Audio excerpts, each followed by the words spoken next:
მოგესალმებით ხალხო.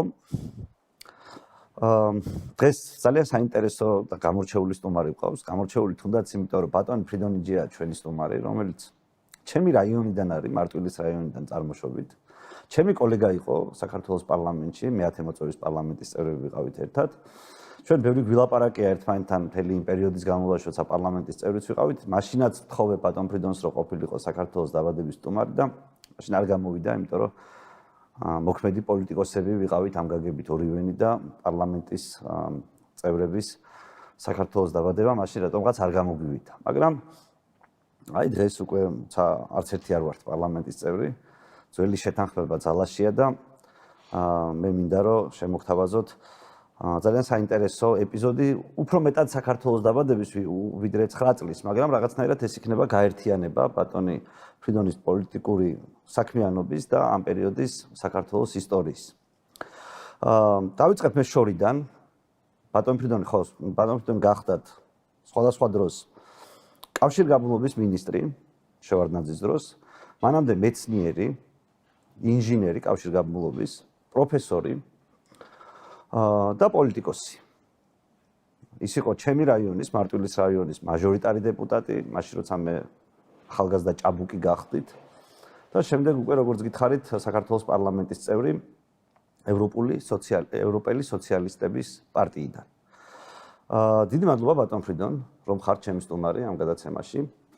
და მე არ გავუშვებ შანსს და შორიდან დავიწყებ თქვენთან საუბარს მარტვილის რაიონით, იმიტომ რომ მე მაინტერესებს როგორი იყო ჩემი რაიონის მანამდე სანამ მე დავიბადებოდი.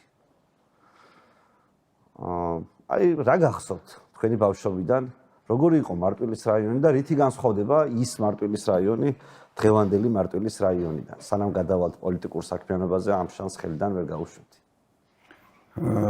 მოგესალმებით, ძალიან სასიამოვნოა. მეც ამ შემთხვევას ხელიდან ვერ გავუშვებ და სანამ თქვენ კითხვას პასუხს გავცემდი, მინდოდა რამოდენიმე წინა სიტყვაობა ვთქვა საერთოდ გადაცემაზე და გინდათ სახელწოდებაზე საქართველოს დაბადება. თქვენს კარგად იცით და მეც რომ საქართველოს კარგი ხანია დაბადებულია და ერთ-ერთი უძველესი პირველი თუ არა მსოფლიოში ეს კუთხე, ეს ადგილი, ეს მიწა და მაშინ შეიძლება საქართველოს არ იქნა, მაგრამ დაბადებული იყო. ეს ერთი და მე მაგალითად ვისურვებდი რომ საქართველოს 20-21 საუკუნეებში ასე, იმიტომ რომ ის რესპონდენტები, რომელიც შენთან არის ჩემო უცროსო მეგობარო და შვილო და არ ვიცი კოლეგა, ყველაფერი თანასოფლელები არა ვართ, მაგრამ რაიონელები ჩვენ ვართ, რომელიც ერთი ჰაერით ვსუნთქავდით და ერთი სულისკვეთებით ცხოვრობდით იქ. ეხლა რაც შეეხება თვითონ გადაცემას, აქ ძალიან ბევრი სხვადასხვა პიროვნებები, ცნობილი პიროვნებები, პოლიტიკოსები, მეცნიერები იყვნენ ამ გადაცემაში და ძალიან საინტერესოა. და საინტერესო არის მეორე მხრივ ამას როგორ აღითქვამს 100 წლის შემდეგ ჩვენი შვილები და ჩვენი შვილების შვილები, იმიტომ რომ ეს ისტორიას რჩება ეს გადაცემა, ეს მონოლოგი ყველასე ვინც ამაზე საუბრობს და ფიქრობ რომ აქ ბევრ შემთხვევაში გააჩნია რესპონდენტს, ზოგი რესპონდენტი თავისებურად წონის, თავისებურად ხედავს თავის ადგილას ამ გადაცემებში, ცხოვრებაში, ამ პერიოდში და თავისებურად უყურებს. ზოგს მიაჩნია რომ მაგას დიდი გავლენა ჰქონდა, ზოგი კეთმაღლობით არის და ზოგს ცოტა უზუსტობები აქვს რომ თავი გამოიჩინოს და ბევრ შემთხვევაში არის ის რომ ჭეშმარიტებასა ძალიან შორს არის ზოგიერთი მონაყოლი. თუმცა ჩვენი მომავალი თაობა უფრო დიდარი იქნება და უფრო დიდი შესაძლებლობები ექნება იმისათვის, რომ დაადგინოს მართალი რა იყო და რა იყო შეცდომა, რა იყო არასწორი იმის გადაცემაში. ალბათ დადგებათ, რომ ერთი 100-200 წლის წინ რო აიღებენ ამ გადაცემას და სკანირებას გაუკეთებენ ყველაფერს, ის დაიხვეწება და იქ გამოჩნდება ამაში ტყუო და ამაში იყო მართალი. მე დარწმუნებული ვარ, ეს შესაძლებელი გახდება. ეს სხვადასხვა, იმიტომ რომ ეხლა ჩვენ რო ვიწერთ, ამ მთელი ენერგია იწერება მაგნიტურ ველზე, ბევრი რამე იწერება, მაგრამ არის კიდევ რაღაცა, რომელიც ჩვენ ჯერჯერობით არ ვიცით, რა იწერება და იმისი ახსნა შესაძლებელი ექნება ჩვენს მომავალს და იქ გამოჩნდება, რა იყო მართალი და რა იყო ტყუილი. და მე მაინც მომავალ რესპონდენტებს თქვენსაც ვთხოვ, რომ თუ არ გაწყობთ ამ კითხვაზე პასუხის გაცემა, ნუ გასცემთ. მაგრამ ნუ შევთხზავთ იმას, რომელიც შორს იყო, რაც თქვენ კარგად იცით. ყველა ვინც რაღაცას არასწორს ამბობს, იმან კარგად იცის, რომ ის არასწორია. ასეთი ეს 100%-იანია. მაგრამ არის ბევრი პიროვნებები, რომელიც გამოუსწორებელიც არის რა. ის ერთხელ რო იტყვის არასწორ რაღაცას, იმას შეუძლია ის გაიმეოროს 9-ჯერ, მერე დაამატოს, მერე უფრო გაშალოს და მერე ისე წარმოაჩინოს, რომ ეს ნამდვილად ასე იყო. ნუ ასეც ხდება და ეს ჩვენ ამისთვის მზად უნდა ვიყოთ. და აქედან გამომდინარე, მე თუ ჩავთვლი, რომ დღეს კიდევ არ შეიძლება ამაზე საუბარი, იმ საკითხზე მე არ გაგცემთ პასუხს. იმიტომ რომ ამ წლების განმავლობაში იყო ისეთი რაღაცები, რომელსაც შეიძლება იმ სიმართლემ, რომელიც მე ვიცი, შეიძლება დღეს ჩემს ქვეყანას ავნოს. აქედან გამომდინარე, მე ამაზე არ ვისაუბრებ. ანდა შეიძლება პიროვნებებზე საერთოდ უნდა ვიფიქროთ, რომ საუბარი ყველას თავისი გზაა, ყველა თავისებურად ცხოვრობს. თავის ბედს უმეტეს შემთხვევაში კი ამბობენ ღმერთი და რაღაცა დაპროგრამებულია ეს, მაგრამ ყველა ძირითადად ყველა მაინც თავის ბედს თვითონ ირჩევს და თავისი გზა აქვს ყველას. აქედან გამომდინარე, რა ვიცი, აბა რა უნდა მე მარტვილზე საუბარი არ უნდა იყოს პრობლემა. ჩვენი ახალგაზრდა მარტვილზე არ იქნება საუბარი, ძნელი არ იქნება, იმიტომ რომ მე დავიბადე ოჯახში, რომელიც მასწავლებლები იყო, მამა მასწავლებელი და თქვენს ახლოს ახალ მასწავლებლებთან, როგორც მე ვიცი, შემოიაგო და ძალიან სასიამოვნოა, იმიტომ რომ ჩვენ ბევრი რამე საერთო გვაქვს ამ მხრივ. დედა მასწავლებელი იყო ქართული ენისა და ლიტერატურის, მამაც მასწავლებელი იყო, სკოლის დირექტორი იყო. წლების განმავლობაში, ომის შემდეგ, რაც მან გამოიარა 6 წლის განმავლობაში იყო ფრონტზე და სხვათა შორის ეს ამან დიდი გავლენა იქონია ჩემზე. ჩვეულებრივი ოჯახი იყო, რომელსაც სოფელში ყველაფერი მეურნეობა ჰქონდა და აბსოლუტურად ყველა სახის ეს პირუტყვი იქნებოდა თუ რავი ყველაფერი რა მოყავდა, თესავდით, ვიღებდით მოსავალს და დილით 5 საათზე ვდგებოდით, თოხნიდით, მე მათი მიდიოდა სკოლაში, მეც მიდიოდი სკოლაში და აი ასეთი ეს საბჭოთა პერიოდია, სადაც ეს არის სუფთა საბჭოთა პერიოდი, რაც მე მახსენდება, მაგალითად ეს შეიძლება აი შეიძლება ითქვას სტალინის გარდაცვალების დღიდან რო ავიღოთ, მანამდესაც მახსოვს. გახსოვს სტალინის გარდაცვალების დღე? რა თქმა უნდა, სტალინი როცა გარდაიცვალა, დიდი გულის ტკივილი იყო აბსოლუტურად მთელ სოფელში, მიუხედავად ისა ზოგიერთი ციხეში ნამყოფი იყვნენ სხვადასხვა დროს. სტალინის დროს. ხო, სტალინის დროს, მიუხედავად ამისა, ყველა იყო ტირილი და ჩვენ წავედით. წავედით მარტვილში 12 საათზე, როცა დასაფლავება იყო და 12 საათზე მანქანები, ჩაის ფაბრიკები ყველასne აგუგუნდა 5 წუთის განმავლობაში, 5 თუ 10 არ მახსოვს, მე მგონი 5 იყო, ნუ სიგნალს აძლევდა ყველა მანქანები, ეს რა ქვია, ჩაის ფაბრიკები გუგუნებდა და ყველა ტიროდა.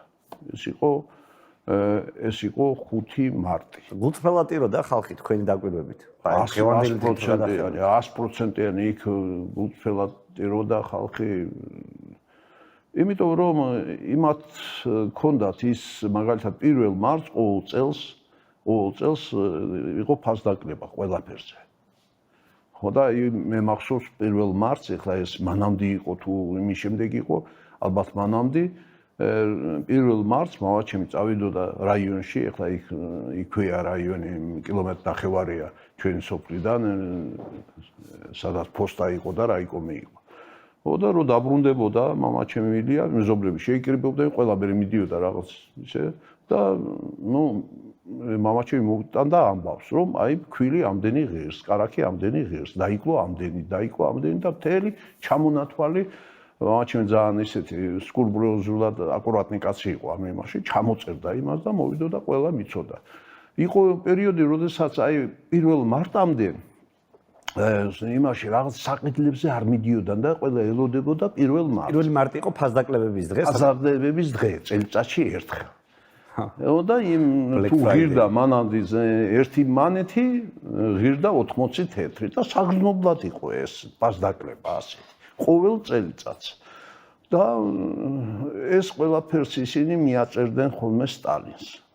სტალინი პირველი იყო ახლა ფასდაკლებებს მიაწერდნენ ყველაფერს ეს იმისი პოლიტიკით, იმისი საგარეო პოლიტიკით, საშინაო პოლიტიკით ეს სტალინის ის იყო.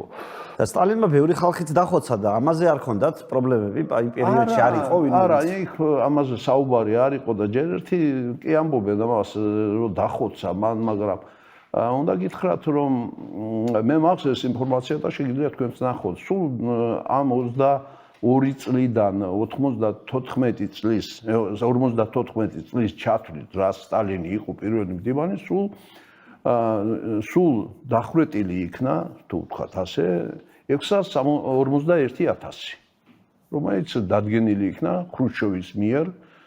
რუდენკო იყო მაშინ გენერალური პროკურორი, მისი ხელმძღვანელობით კომისია და კარგი 3-4 თვის განმავლობაში სწავლობდნენ მთელ საბჭოთა კავშირში. გასაგებია რომ ხრუშჩოვს უნდოდა რაც მეტი შეიძლებოდა რომ ყოფილიყო რომ კიდე გაეშავებინა სტალინი, ის იმდენად იყო დაპირისპირებული და ვერ გამოვიდა, მარტო გამოვიდა 651,000. ცოტაც არ ითქმის მაინც და მაინც. ცოტაც არ ითქმის. არა, 451,000 და კიდე მეორე. ამაში შედიოდა მათ შორის რეციდივისტები, მკვლელები, ყაჩაღები, რომელიც ამ პერიოდში ისა. ასე რომ ის პოლიტიკური ელიტის ის სტალინის სიკვდილის მერე რა იცვლება? აი თქვენს აი როგორც იმდროს თქვენ ბავშვი იქნებოდით, ცხადია, მაგრამ აი იმ პერიოდში აი ბავშვის მეხსიერებით თუნდაც მე მაგალითად მახსოვს რომ საბჭოთა კავშირი რო დაინგრა რაღაც რო შეიცვალა. სტალინის სიკვდილმა რა შეცვალა? ჩვენ გვჯერა რომ თითოეული მოსწავლე, რომელიც ჩვენ კარში შემოვა, გენიოსია, რომელმაც უნდა იპოვოს მის შინაგანი მოწოდება და სამყარო უკეთესობისკენ შეცვალოს. ჩვენ გვჯერა რომ ფიქრის გამომწვევი კითხვების დასმა უფრო მნიშვნელოვანია, ვიდრე სწორი პასუხების დაზეპირება. და ჩვენ გვჯერა რომ მკაფიო აზროვნებას სწორ გადაწყვეტილებამდე მივყავართ. სწორი გადაწყვეტილებები ქმნის ჯანსაღ ჩვევებს, ჯანსაღი ჩვევები აყალიბებს ხასიათს, ხოლო ხასიათი განსაზღვრავს ბედისწერას. ამერიკული სკოლა, რომელსაც მართავენ ბავშვები. ამის შემდეგ, სტალინის სიკვდილის შემდეგ დაიწყო რაღაცნაირად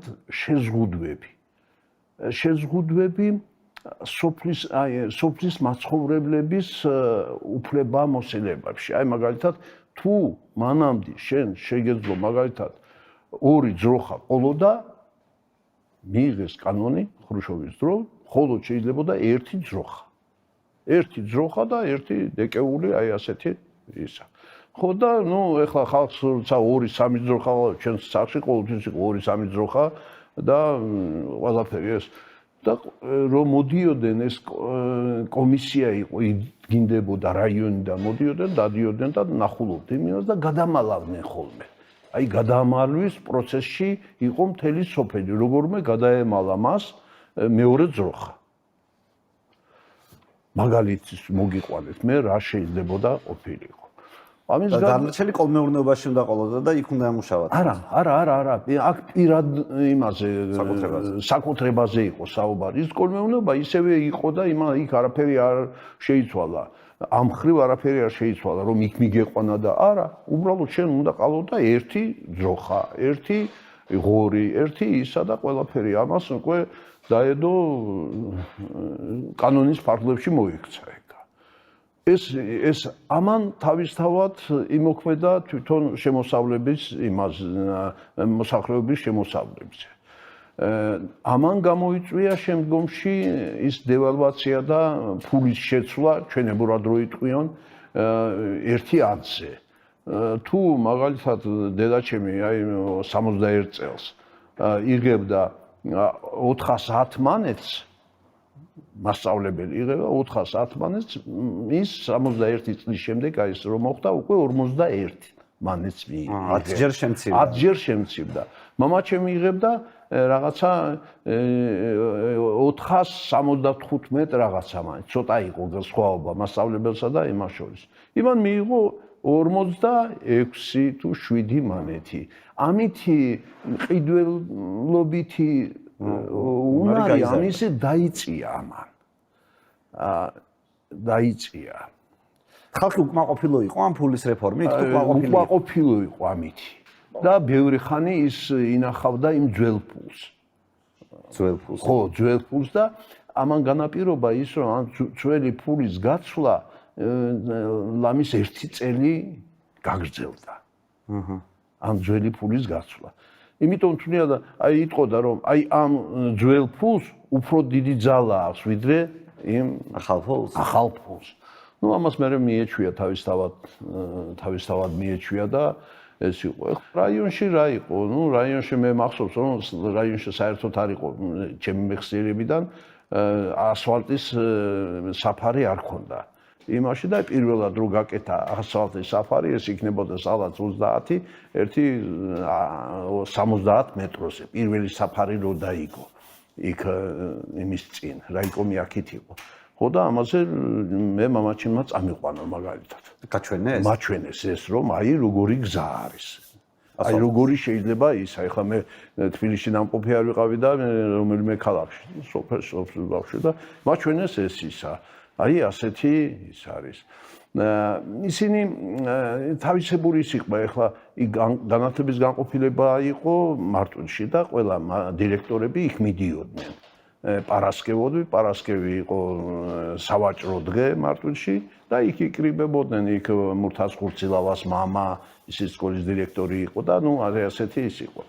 ხო და საინტერესო რა იყო, ესეთი მცხოვრებიდან არის.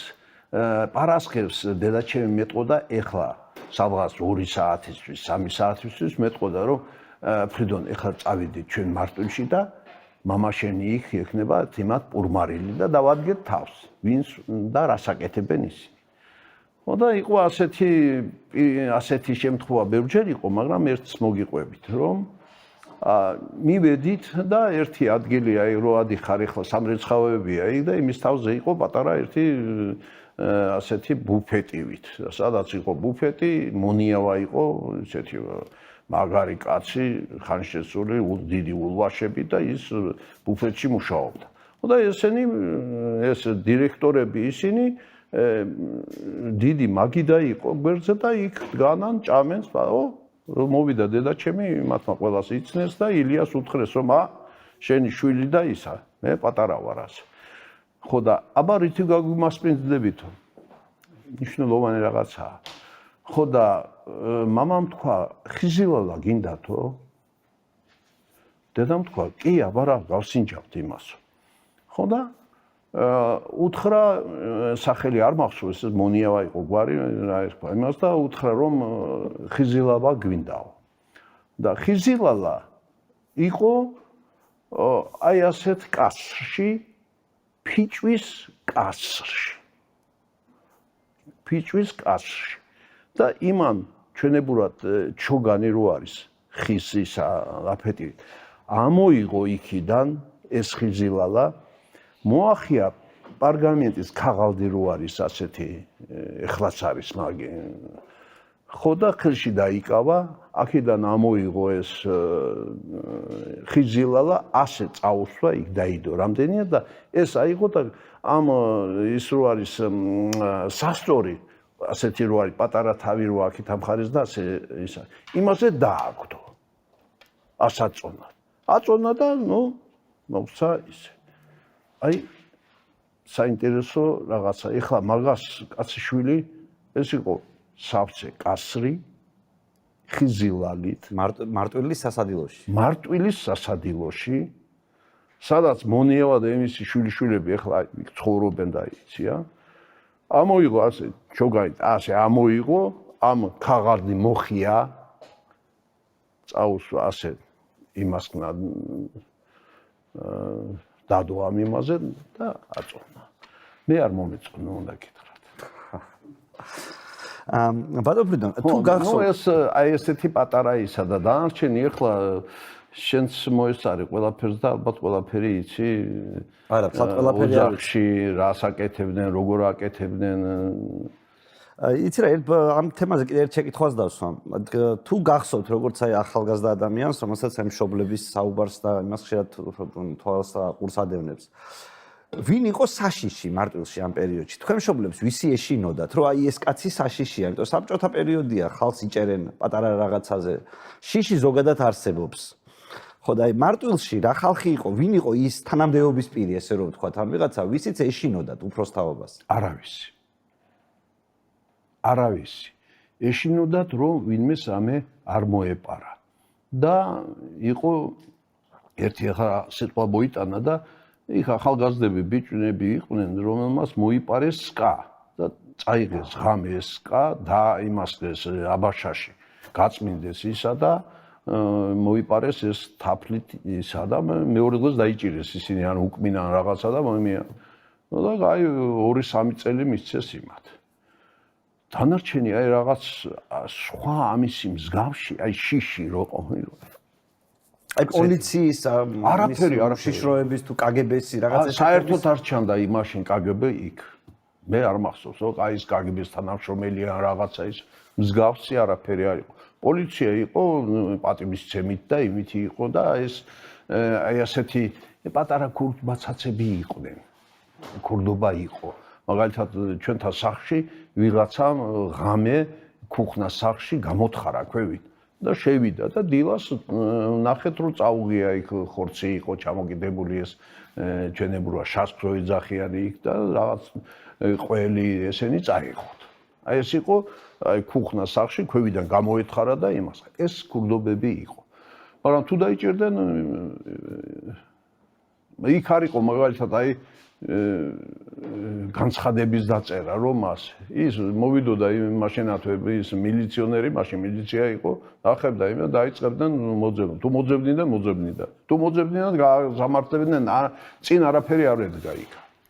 ვარიანტი არ არსებობდა ვინმე მისულიყო და იმას ეკნა რომ აი ჩაწყობაზე რო იტყვიან ეხლა და ან რაღაცის იმითი არა იმას გამართლებდნენ როგორც შეუძლებელი დავნაშავე და ის. რო შიში ვინმეს ქონოდა არაფერი აი მსგავსი საერთოდ არ იყო. იცით რა, ბოლომდე რომ ამოვწურო ეს თემა, აი თქვენი დაკვირვებით, მათ შორის იმ პერიოდის და მე დღევანდელი დაკვირვებითაც.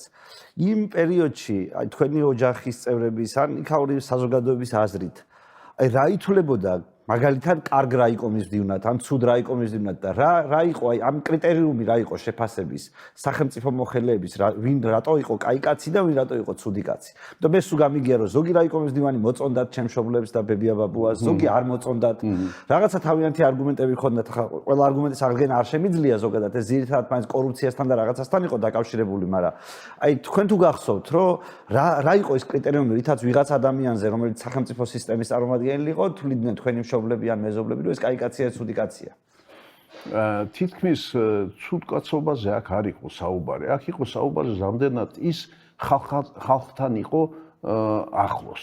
ერთი მე მახსენდება იქ იყო ჩხოლარია. ასეთი რა იყო, პირველი მდივანი იყო რომელიც იყო ძალიან ახლოს ხალხთან. იმასთან ნებისმიერ შეეძლო მისვლა, დალაპარაკება და გამოვიდო და არ გამოვიდა და არაფერი. და რაც შეიძლება, რაც კეთდებოდა რაიონში, ის პრაქტიკულად ზემოდან დაგეგმილი იყო და ის უნდა გაეკეთებინა. შეიძლება და თავისი კაი კაცობით, მეგობრობით რაღაცა ზედმეტი რაღაცა დაგეგმარებაზე, ზედმეტი მიიღო რაიონს.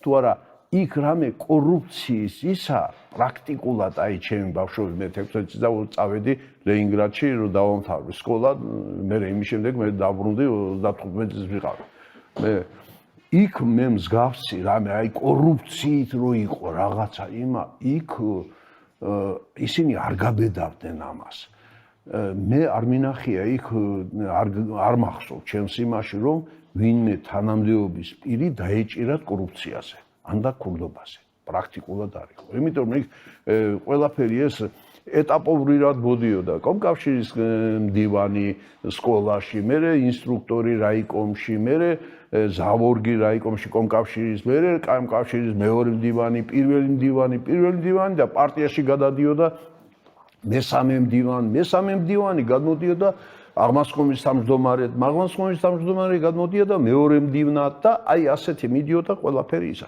იქ შენ რომელიმე ეტაპზე რომ რაღაცა დაგეშავებინა ან რაღაცა ან ცოლს გაშორებოდი ან რაღაცა გამორიცხულია ის უკვე იქ მთავრდებოდა ყველაფერი. ცოლის გაშორება ნიშნავდა კარიერის დანგრევა. აი ეს როგორ შენ თუ მოიყვანე ცოლი შენ უნდა ბოლომდე უნდა იყოს თუ პარტიის წევრი ხარ, ესე იგი არ უნდა შენ მცდარიყავი.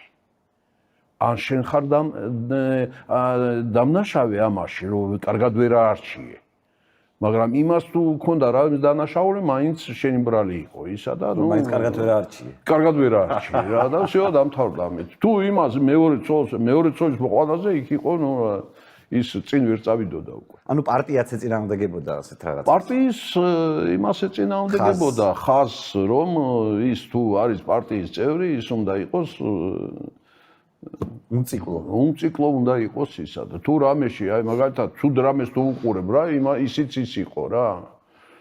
აი ამაში შეიძლება და ყოფილიყო ისინი რა, ჩაშვებები ჩვენებურად რო იტყვია, რომ იმან აი ასეთ რაღაცა იმასკნა ისა და ის შეიძლება და გაეჩერებინათ რა დონეზეც იყო და შემდეგი დონეზე ის არ წასულიყო. ხო და ეს საკმაოდ ასეთი ის იყო.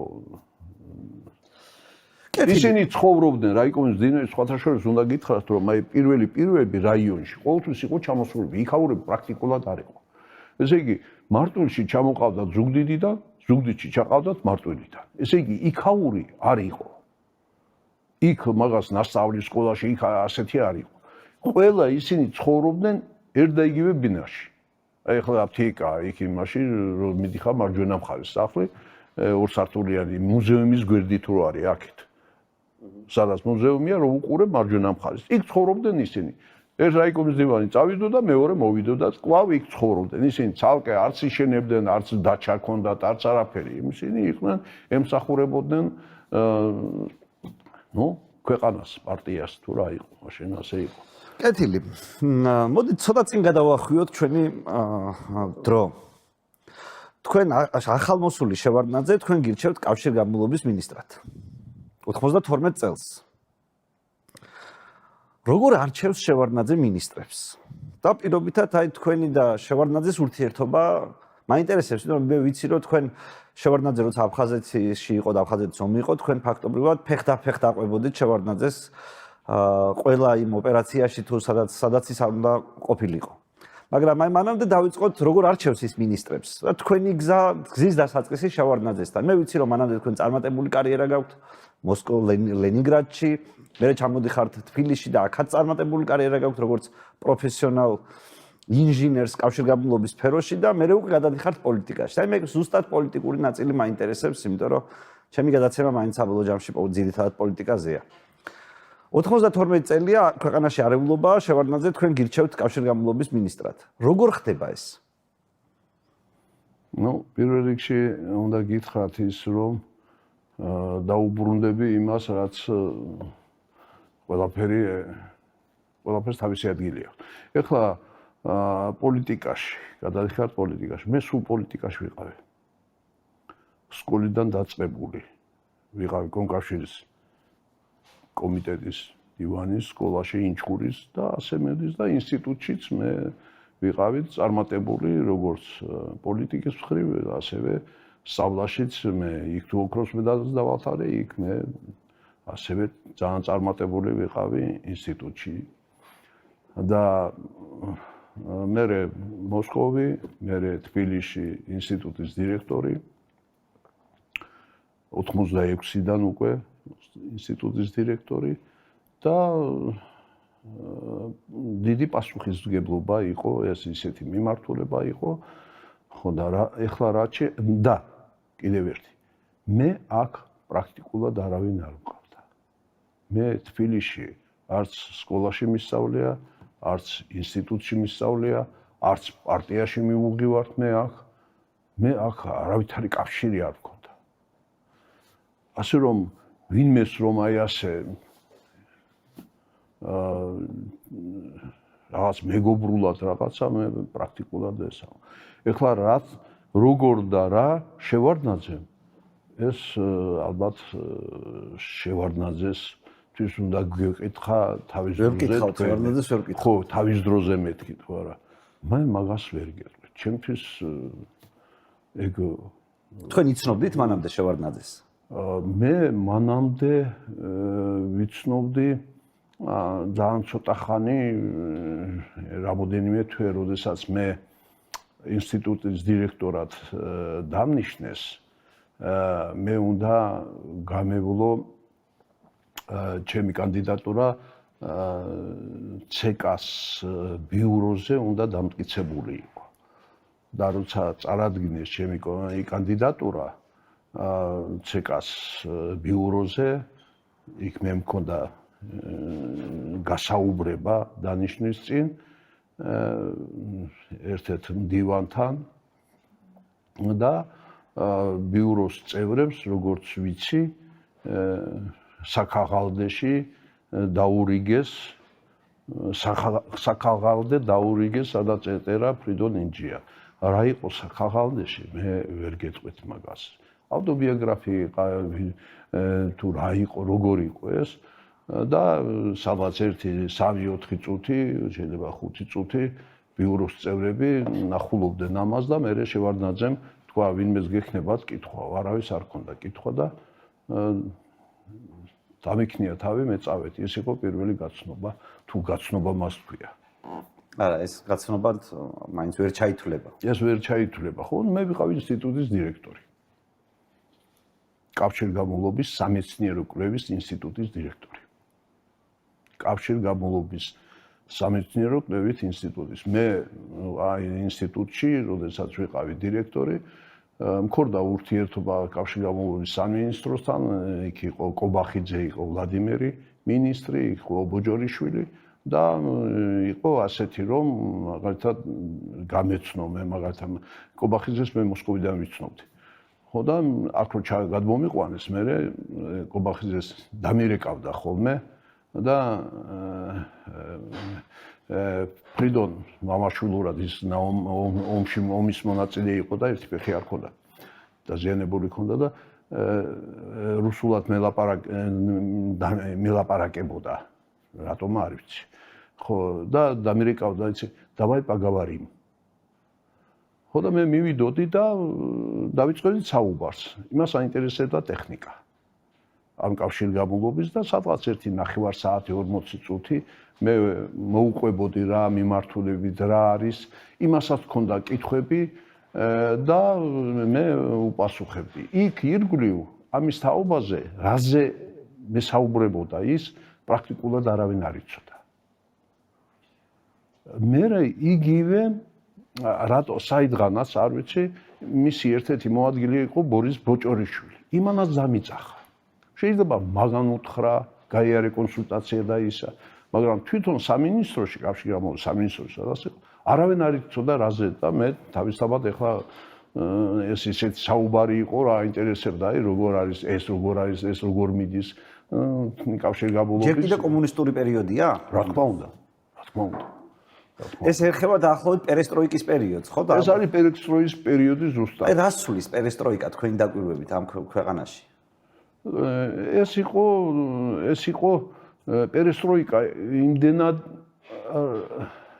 ეს იყო არეულობის დასაწყისი თავისუფლების და ამ ეგიდით ეს მოგონილი არ იყო იმისი გარბაჩოვის, ეს იყო დავალება იმ ომისა, რაც დღეს მიმდინარეობს საქართველოში. არის გარკვეული კონტინგენტი ხალხის, რომელიც ან ხელფასს იღებს დასავლეთიდან, ან ვალი აქვს დასავლეთის, ან დღეს მუშაობს აქტიურად. მაშინ ხო არავინ არ იღებდა ხელფასს დასავლეთიდან? მაშინ ხელფასს არ იღებდა, მაგრამ მიყავდათ მაგალითად მიყავდათ მე ვიცი ასეთი გარკვეული ჯგუფი ახალგაზრდების, რომელიც ასე ნეო ისინი მიყავდათ მაგალითად პოლონეთში პოლონური ენის სასწავლებლად. რომელიც პოლონური ენის სასწავლებლად არ იყო.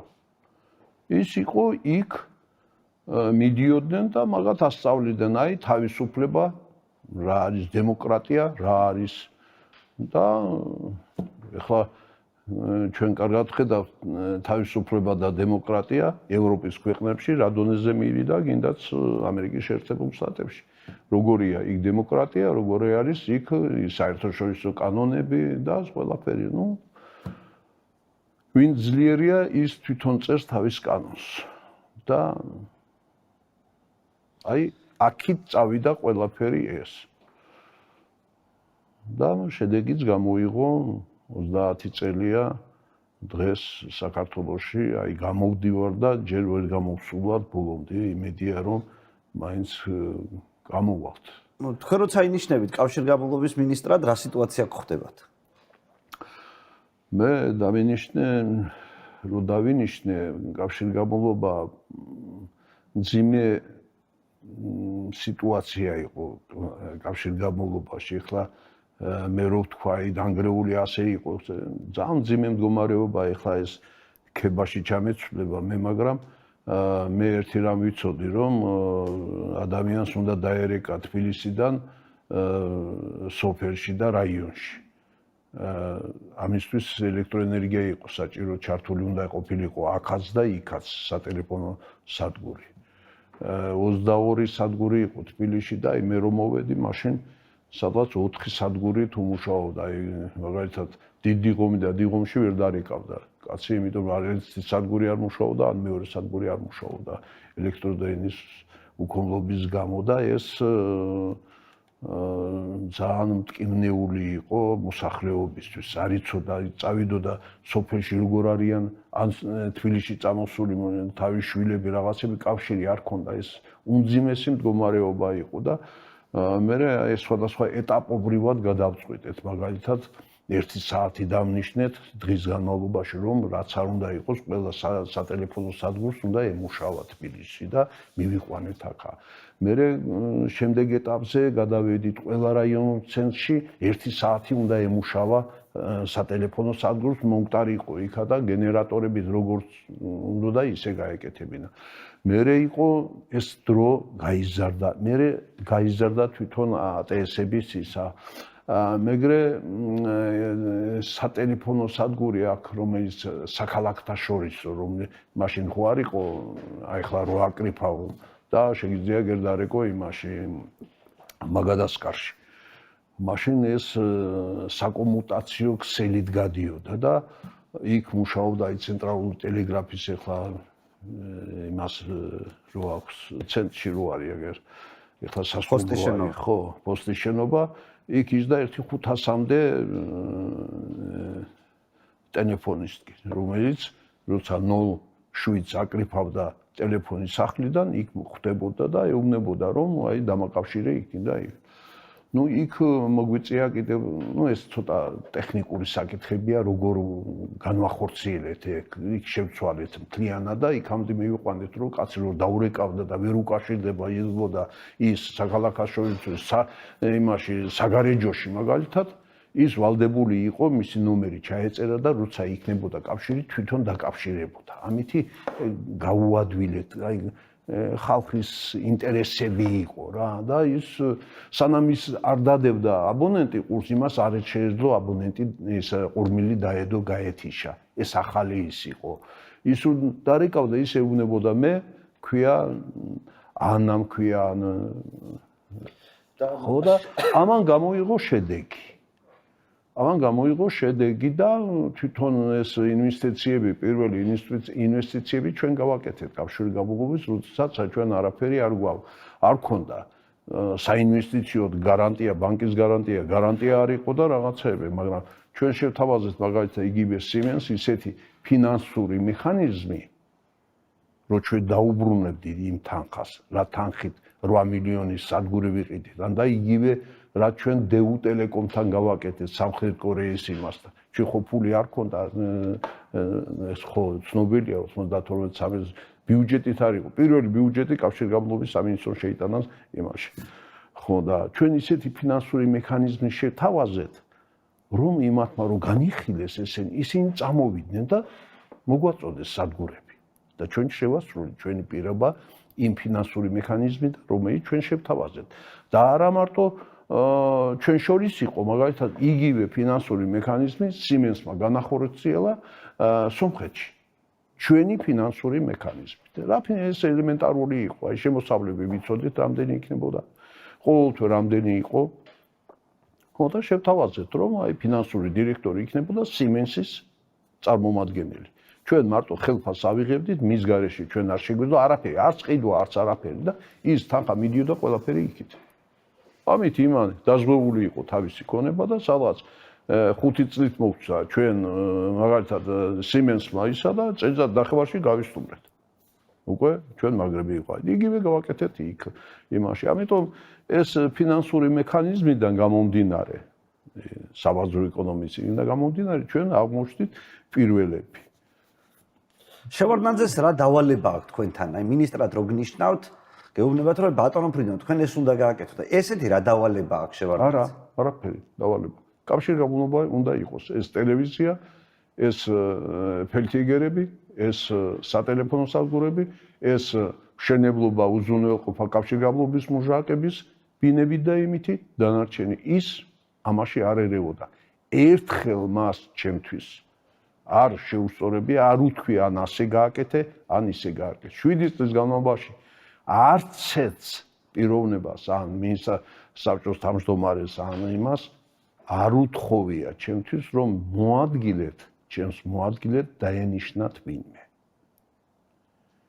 ამ ხნის განმავლობაში ნიშნავდი მე იმათი ხელის მოწერით რა თქმა უნდა მე წარვადგენდი და ის არ ყოფილა შემთხვევა რომ ისინი იყო შემთხვევა რომელიც მე ძვირად ამიჯდა ეს იყო ჟვანია და სააკაშვილის მხრიდან იყვნენ ეს უნდა დამენიშნა იქა და მე ეს არ გავაკეთე. იმიტომ შემდეგ ალბათ. ხო იმ პერიოდში. კაი, მაგამდე მივალთ, მაგრამ 92 წელს როგორც კი თქვენ ინიშნებით, ცოტა ხანში ომი იწყება აფხაზეთში.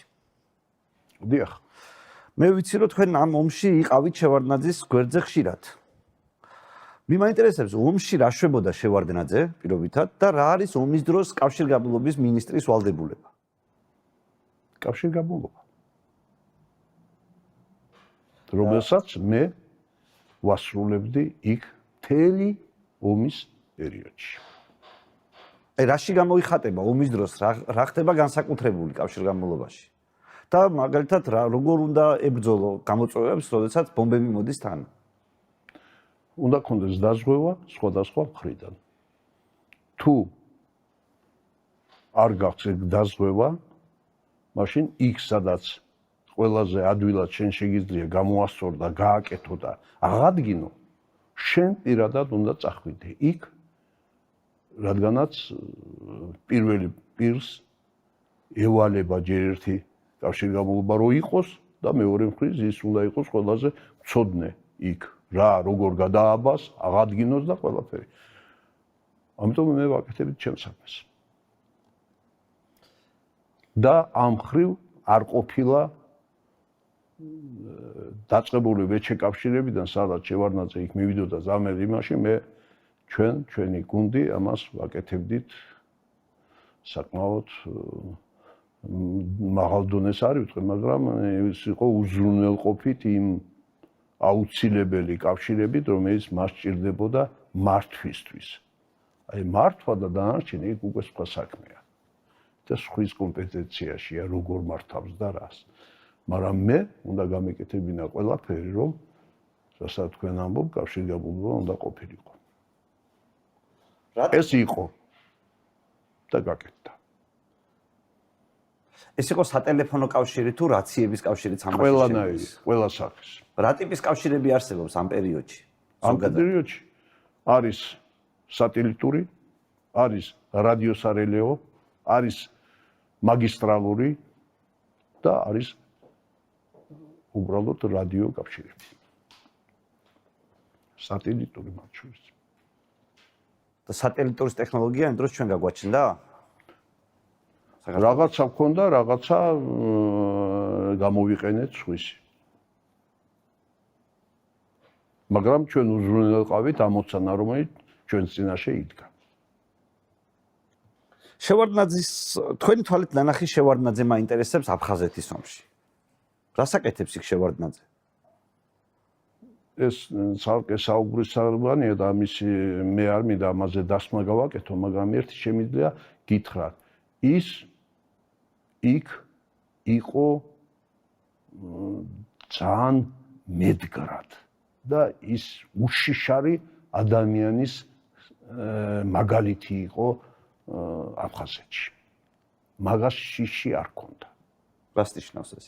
შიში მაგალითად რა მოკლავენ, ან აფეთქებენ, ან რაღაცა. ის იყო უშიშარი კაცი, რომელიც ჩემთვის იყო მაგალითი, რომ აი ასე შეიძლება ზოგ შემთხვევაში არასწორი ყოფილიყო, რა მთავრობის მეთაური იყო და ბომბი მოხდა იმას იქ სტალინის დაჩა, სადაც ჩვენ ვიყავით ამ ბოლო დღეებში, ბოლო კვირებში, სადაც იყო არავით ღამე რომ მოხდა სადაც 5 საათზე დაიმსხვრა ყველაფერი, ჩამოვედით ყველა და ის არ ჩამოდიოდა ზევით და თუ მოხდა, აჰა, თუ დავიღუპე აქ ისა და ძალით ჩამოიყვანა მაზმიშვილმა, იქ ვიყავი მე მაგის მოწმე ივლიაში ამოვიდა და ჩამოიყვანა მეორე სართულიდან. იმან ჩათვალა რომ ის დღეს სახელმწიფო მეთაურია და უნდა ყოფილიყო ცოცხალი იქ. რატომ რისკავდა თქვენი აზრით ასე შევარდნაძე? იცით რა, იქ ბევრი რამ ისეთი რაღაცა იყო, რომელსაც ის ვერ დაძლია მან. და ამას ის ხედავდა იმ სირთულეებს, რომ მის წინაშე იყო. და თვლიდა, რადგანაც ის იყო პირველი პირი, ხო შეიძლება კაცმა თქვას, რომ აჰა, ვერ ვაკეთებ და ჯობია მოვკვდე. ჯობია დავიღუპო და ისა, თუ დავიღუპები და ისა. იმიტომ რომ იყო საკითხები, რომელიც გადაწყვეტა ძალიან რთულად მიმდინარეობდა მაშინ. ეს იყო პირველ რიგში, ვიტყვი ამას, ეს იყო რუსეთის სამხედროებთან ურთიერთობა. ეს იყო ურთიერთობა თვითონ ჯარში, ჩვენს ჯარში, იქიდან გამომდინარე, რომ იქ სხვადასხვა დაჯგუფებები იყო, იქ გვარდია, იქ მხედრიონი, იქ უშიშროების დანაყოფი, ისა და ყველა პატარა მეფეები იყვნენ და ამას ცოტა ძნელი იყო ეს. იმიტომ რომ ეს ყველაფერი მოხდა უცბად, ექსპრომტად. აჰა, დაიწყო ომი და ყველა წავიდა იქა და ის არ იყო დამუშავებული ეს ურთიერთობების ისა, ვინ რას აკეთებს, ვინ რო ამას რო თხოვს, ის ამბობს არაო, იყო შემთხვევები ასეთი, რომელიც სხვანაირად უნდა გადაწყვეტილიყო, მაშინ ჩვენი ბედი დღეს სხვანაირი იქნებოდა საქართველოში, მაგრამ ასე მოხდა და ასეა ყველაფერი ეს. ომის დაწყების წინ რა იყო კავშირგაბმულობის მინისტრის დავალება? აი ომს იწყებს ქვეყანა, რაღაც წესრიგის აღდგენას, მოდის თავიდან ესე დაერქვა ყოველ შემთხვევაში. და ხაც ხადია რომ ეს არ მოხდება კავშირის გარეშე. კავშირი არ საჭირო. დამთავრდა, კავშირი უნდა იყოს. კავშირი უნდა იყოს და თქვენ რა დავალება მიიღეთ ომის დაწყების წინ? ომის დაწყების წინ ჯერ ერთი ამ ომს 14 აგვისტოს რო ხელი მოეწერა ის სოჩში და ისა, ამის შემდეგ ჩვენ ხო ჯარი გამოვიყვანეთ აფხაზეთიდან და თითქმის იქ ჩვენი დანაყოფები არ იყო და უცბად იმათმა დაიწყეს. ეს მე ერთი წელი ამ დროს უკვე ერთ წელზე მეტია, მაგრამ მანამდე როცა 92 წელს ომი იწყება, მაშინ რა არის გამოწვევა კავშირგაბმულობის? კავშირგაბმულობა იყოს ყველგან, მათ შორის აფხაზეთში და მართვის თუ კავშირგაბმულობა იქ მაშინ ხო არ იყო არც მობილური იყო, არაფერი არ იყო. იქ ან წერილი უნდა წაიღო კაცს და როგორ იქნებოდა? იქ უნდა როგორმე შენ შეგძლებოდა შენი დავალების გადაცემა და მოკითხვა რა მდგომარეობა. ეს ყველაზე ელემენტარული. რუსები რა შვებიან, აი თქვენ სფეროში, კავშირგაბმულობის სფეროში რუსები რა შვებიან ომის დროს? იმათთან კომუნიკაცია როგორ არის? აი თქვენ მათ შორის რუსებს იცნობდით, დარწმუნებული ვარ, თქვენი წარსულიდან გამომდინარე, ბევრი ნაცნობი ყავდათ ამ პროცესში. არა, გასაგებია. იყო და გავაგრძელეთ ჩვენ და მაგათმა მხარი დაგვიჭირეს ახლა ომის შემდგომ, როდესაც ჩვენ რომის შემდეგ, როდესაც რუსები ცნობდა ერთიან საქართველოს, გარკვეულწილად მან შეზღუდვები დაუწესა აფხაზეთს. და უნდა გითხრათ, რომ იმ პერიოდში ჩვენ მე რუსეთის მინისტრთან ერთად ვიყავი ელცინთან და მოაწერიეთ მას ხელი, რომ კავშირგაბმულობა საქართველოს ტერიტორიაზე განხორციელებულიყო მხოლოდ თბილისის გავლით. და ეს გადაწყვეტილება მოაწერა ამას ხელი ელცინმა, მისი ასლი მე მახსოვს აქ. და ამითი ჩემს პერიოდში, ჩემს მინისტრობის პერიოდში კავშირგაბმულობის ხაზები აფხაზეთში გადიოდა მხოლოდ საქართველოდან. კავშირგაბმულობამ ჩემს მინისტრობის პერიოდში აფხაზეთი შემოიერთა საქართველოს შემოდგენლობაში იყო. როგორ და რა ეს იყო დიდი ბრძოლის ისა და ამაში მე მათ ხარი დამიჭირეს კავშირგაბმულობამ, მინისტრმა ბულგაკმა, მე გახდა ის ვიცე-პრემიერი რუსეთის, ასე რომ ამ ხრივ სრული ურთიერთგაგება იყო. პირველი რაც მე გავაკეთე, ეს იყო მოიტანა და დავდე ხელშეკრულება რუსეთის ფედერაციასთან, ფედერაციის პირველ პირთან, მინისტრთან ხელშეკრულება, რომელიც არის იმაში, რომ რუსეთის ფედერაცია ცნობდა საქართველოს ერთიან კავშირგაბმულობის ქსელს. ეს ნიშნავდა, რომ ყველა კავშირები აფხაზეთში იქნება თუ სხვა რეგიონში, მხოლოდ საქართველოს კავშირგაბმულობის იურისდიქციაში იყო. აქედან გამომდინარე მე ნათქვამი მქონდა, მოწერამდე იყო ასეთი, სანამ ამას მოვაწერდით ხელს, იქ აფხაზეთში გარკვეული კავშირები გადიოდა სოჭიდან და იქიდან და მე დაუყენე ასეთი მოთხოვნა მქონდა. მე მაშინ კრასნოდარის მხარის ოპერირება მოგვეცით ჩვენ საქართველოს და ჩვენ განვახორციელებთ კრასნოდარის მხარის კავშირგაბმულობის ოპერირებას. თქვენ ხო გავს აფხაზეთი.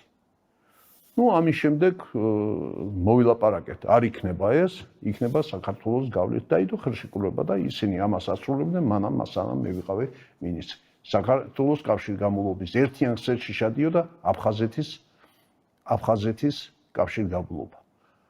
უფრო მეც ამის დასტურად გეტყვით ერთ რაღაცას. 95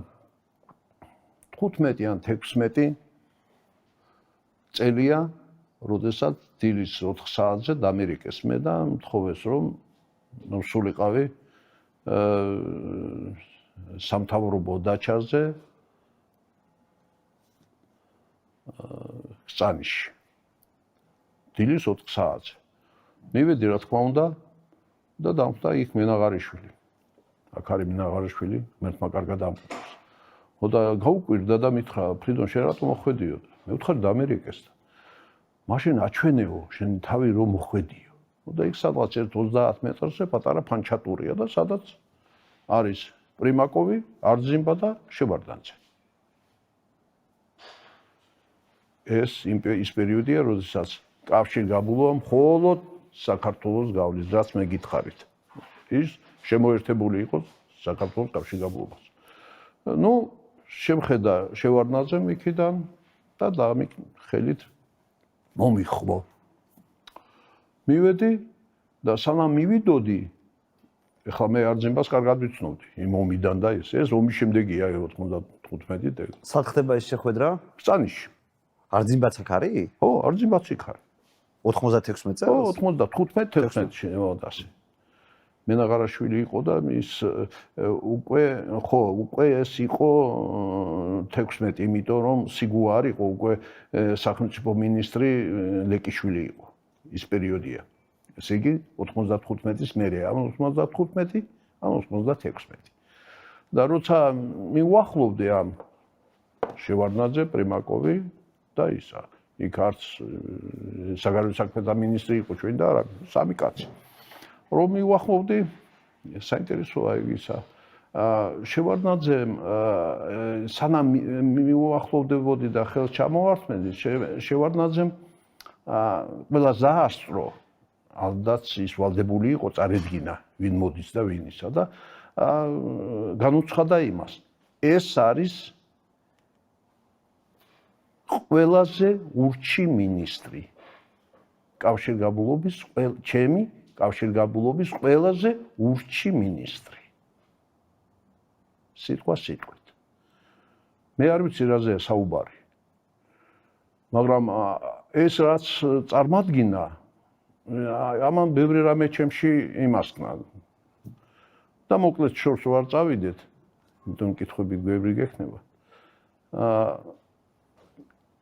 პრიმაკოვმა მთხოვა ერთი ხაზი სოჩიდან მიმეცა მე არძიმბასთვის. ერთი სატელეფონო ხაზი, რომ მას პირდაპირი კავშირი ქონოდა მოსკოვთან. ხო, არა, თქვენ თუ მიცემდით ამ ხაზს, ხომ უსმენდით კიდევაც? ჩვენ ვერ მოусმენდით, იქიდან იქ წავიდოდა.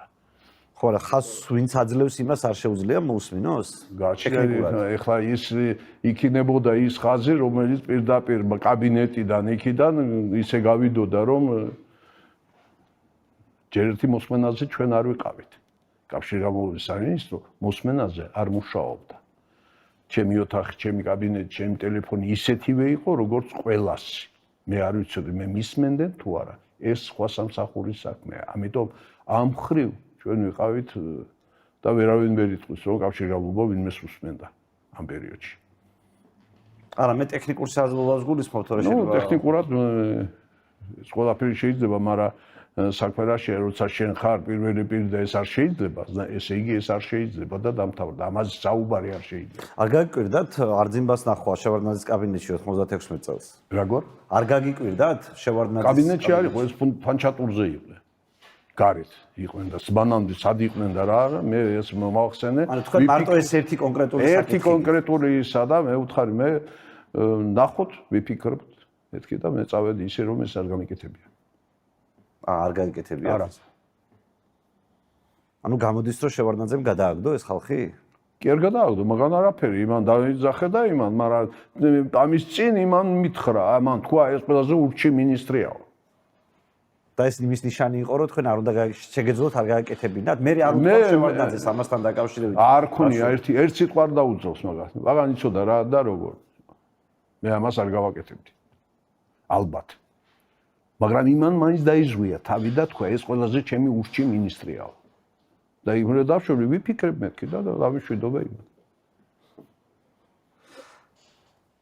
და შევარდნაძის მმართველობის სტილი მაინტერესებს. აი, როგორი ტიპის მმართველია ის? მინისტრებთან როგორ კომუნიცირებს? სხვა პოლიტიკოსებთან როგორ კომუნიცირებს? პარლამენტის წევრებთან, თქვენ პარლამენტის წევრიც იყავით შევარდნაძის დროს. კი. აი და ასევე ბევრ მმართველს შესწრები ხართ. იცით შევარდნაძე როგორ მართავდა სააკაშვილი? ყველასთან მაგას ჰქონდა თავისი მართვის მეთოდი. ყველა მინისტრთან. იმიტომ რომ ყველა მინისტრი და ბევრი მინისტრის საქმეებში ის თვითონ იყო ჩართული. გარდა კავშირგაბმულობისა, კავშირგაბმულობაში არასდროს არ ყოფილა და არ თქონდა მაგას გამოცდილება, ან თქონდა აქეთ რატომ ეს რატო დააყენე, ან ამას როგორ უერთებ, ან როგორ აზღვევ, ან რაღაცა, ამაზე ზედმეტია ლაპარაკი, ამიტომ აქ წასვლა, მოსვლა, ყველაფერი მოადგილები აბსოლუტურად სრულიად დამოუკიდებელი ის იყო. მაგრამ Y2 რამე არ ყოფილიყო, აი მაგალითად სადმე ტელევიზიის სატელევიზიო სიგნალი არ მიდის სადღაც მესტიაში რა, და იყო ერთი ის რომ ცოტა ჩვენ შორის იყო გაუგებრობა იმაში რომ მე ვიყავი პრივატიზაციის წინააღმდეგი და ასეც დავრჩი სოციალისტად. ხო, იმიტომ რომ მიმაჩნდა რომ კავშირგაბმულობა ის დარგია, რომელიც უნდა იყოს სახელმწიფო გამგებლობაში. უნდა იყოს სახელმწიფო გამგებლობაში ის სტრატეგიული ობიექტები მიმართულებები, რომელიც სახელმწიფოს ჭირდება. ეხლა მაგალითის გეტყვი, ეხლა ჩვენ საზღვაო ქვეყანა ვარ და სახელმწიფოს საკუთრებაში ერთი პორტი არ არის. როგორ შეიძლება ეგ იყოს? ერთი პორტი არ არის საქართველოში. მე არ ვამბობ იქ საკონსერვო ქარხანაზე და ან პურის საცხობზე, ის უნდა იყოს იქ კონკურენცია და ყველა გინდა ის უნდა იყოს ხალხმა უნდა თვითონ უნდა თუმცა თქვენ დროს შემოდის კერძო სატელეკომუნიკაციო კომპანიები. იყო ჩემი იყო უნიკალური იყო ასეთი მე როგორც მითხრა სოფლიო ბანკმა რომელიც იყო აქ მოიწვია ჟვანიამ იმისთვის დასკვნა გაეკეთებინა და ეთქვა რომ შენ კავშირგაბმულობა რატო არ იღებ კრედიტს. მე არ ვიღებდი კრედიტს, ამაში იყო ჩვენი დაპირისპირება. ისინი მეუბნებიან კრედიტი უნდა აიღო, მე ვეუბნები კრედიტი, მე არ მჭირდება, ჩემით იმარშვები. ამიტომ იმასმა მოიწვიეს სოფლიო ბანკის ექსპერტები, რომელიც ამით მუშაობდნენ და იმასმა ასეთი დასკვნა გააკეთეს, რომ ეს არის ასეთი არის მალაზიაში და სამხრეთ აფრიკის რესპუბლიკაში, სადაც არის აი ასეთი სისტემა, როგორც საქართველოში აღმოჩნდა და რა იყო. პირველ დღეს, როდესაც მე გავხდი მინისტრი, მე გავაკეთე დემონოპოლიზაცია. ეს იმას ნიშნავს, რომ ყველა შეეძლო კერძო პირს, იურიდიულ პირს, აეშენებინა სატელეფონო სადგური. მაგრამ ის, რაც სახელმწიფოში იყო, ირჩებოდა სახელმწიფოს განკარგულებაში. ესე იგი, დემონოპოლიზაცია გავაკეთე იმის მხრივ, რომ ნებისმიერ შეეძლო გაეკეთებინა, მაგრამ ის, რაც სახელმწიფო საკუთრებაში იყო, ის რჩებოდა სახელმწიფო საკუთრებაში და იმას უნდა შეჯიბრებოდა. თუ სახელმწიფო საკუთრებაში არსებული ობიექტი კავშირგაბმულობის ვერ გაუკლავდებოდა კერძოს, მე მაგენ მივიღებდი იმ ზომებს, რომ ან დავნიშნავდი იმას, ან გადავაადგილებდი რაღაცას, რომელიც უნდა გაეკეთებინა კონკურენციაში უნდა ყოფილიყო კერძო მესაკუთრესთან კავშირგაბმულობის საშუალებებს. კავშირგაბმულობის საშუალებები თავისთავად უნდა ყოფილიყო იმ სტანდარტებში, რომელიც მიღებულია. და კერძო მესაკუთრე კავშირგაბმულობის ობიექტის თუ არ შეჯიბრებოდა სახელმწიფოს, ის მოგებაში არ იქნებოდა. და ზუსტად ამ შეჯიბრმა კერძოსი და სახელმწიფოსი აიყვანა ამ კონკურენციამ, აიყვანა იმ დონეზე, რომ კავშირგაბმულობა იყო ერთ-ერთი მოწინავე ყოფილ საბჭოთა კავშირში. სამი თვით დაგვასწრო ჩვენ პიტერ სტარმა მობილური კავშირგაბმულობა ჩვენ დავნერგეთ მეორე ვიყავით. სამი თვით გაგვასწრო. საქართველო იყო მეორე. როგორ შემოდის მობილური კავშირგაბმულობა ჩვენთან? მაგის ისტორიაც მაინტერესებს. მე მახსოვს რომ თავიდან იყო მეგაკომი იყო ეგეთი კომპანია. მერე უკვე მაგთით შემოვიდა და ჯეოსელი შემოვიდა. სხვა იყო ჯერ AMS-ის სისტემა იყო ეს ამერიკული, რომელიც 800 მეგაგერცების ტექნიკური ნაწილია განვითარების, მაგრამ მე მაინც ციფრულზე გადავედით და დავასწარით ბევრ ქვეყნას. არც ერთ ყოფილ საბჭოთა კავშირში არ ყოფილა რუსეთმა დაგვასწრო 3 თვით ჩვენ ამ მობილური სისტემა და ჩვენ ეს მოვარგეთ ჩვენ სისტემას, ჩვენ იმაზე გადავიყვანეთ და მაგრამ ამაში დაგვიგა პოლიტექნიკური ინსტიტუტის მეცნიერები გვერდში და ჩვენ ვიყავით ერთ-ერთი პირველები. ეხლა 15 რესპუბლიკაში პრიბალტიკა ისინი რა იყო, ჩვენ ვიყავით მობილური კავშირი მობილური კავშირი როდიდან ინერგება საქართველოში მობილური ტელეფონი, აი პირველი მობილური ტელეფონი დაახლოებით როდის შემოდის? 93-ის ბოლოს. 93-ის ბოლოს? მაშინ რა ტიპის მობილური? ამსი იყო გზელი ასეთი იმითი 800 მეგაგერცზე ის იყო ანალოგიური ქსელი და ნუ თავისი დადებითი და უარყოფით დადებითი ის რომ იმას შეეძლო სადაც უფრო დიდ მანძილზე კავშირი დაგემყარებინა და ნაკლები რაოდენობის საბაზრო სადგურები ყოფილიყო აქედან გამომდინარე, მაგრამ ხარისხით და ხარისხით ციფრული იქ ან არის კავშირი, ან არ არის. აი თუდად რო ისმის ისეთი არ არის. თუდად რო ისმის ეს სხვა მიზეზები ან ტელეფონის ან რაღაცა იმითი.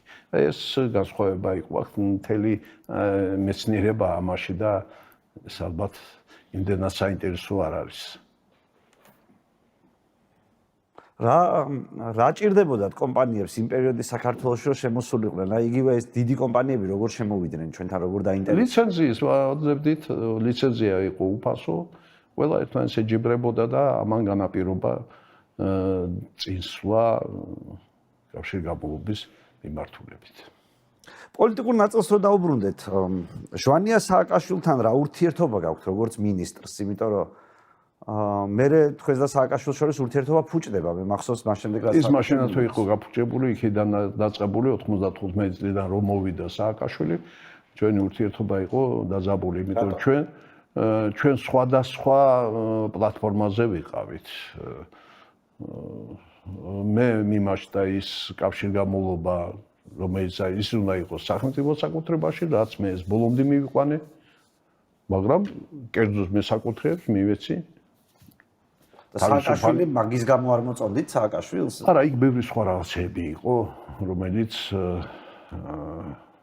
ნუ თუ გახსოვთ თქვენ, ესე იგი მაგას წინ რო წამოსულიყო და რაღაცა ადგილი დაეკავებინა, კიდათ ისი პირველი იუსტიციის მინისტრობა რაღაცა უნდა ექნა, რაღაცა უნდა გაეკეთებინა და ის ყველაფერზე მზად იყო, რომ ვიღაცა ჩაიძირა, ვიღაცა გებრძოდათ თქვენ მაშინაც? კი, მაშინაც. რაში გამოიხატებოდა მაშინ მისი ბრძოლა?